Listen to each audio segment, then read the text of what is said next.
awesome advisor, Mr. Smith for helping me with my English paper, my senior paper, Dr. Broadhead for getting me through last year, Ms. Pachala for being my go-to girl and getting me through this year, Vanderbilt Children's Hospital for allowing me to work with them and encouraging me to follow my dream of becoming a pediatric oncology nurse. The Caten family for always answering my questions and letting me follow their story with childhood cancer. Roseanne Caten for doing all my interviews and always answering my questions and being extremely supportive and even letting me visit them in the hospital.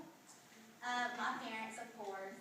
And last but not least, Kelsey Caten for teaching me more than anybody could in 3 short years and being my hero and even inspiring me to do what I want to do with the rest of my life. I didn't get to fit everybody that I want to thank on here, but I also want to thank Mr. Barrett for helping me with my English paper and Tech Crew for helping me with all this. It means a whole lot to us as parents of a child that has had cancer. Everybody around you just be as aware as possible. Children do get cancer, and every little thing helps. Just everybody would give a quarter every time they had an opportunity to. Just a quarter would go a long ways. That's these organizations are doing their things.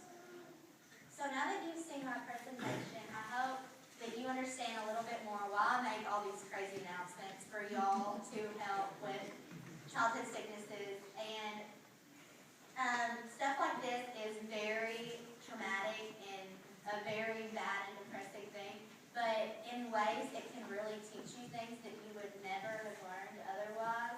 For me,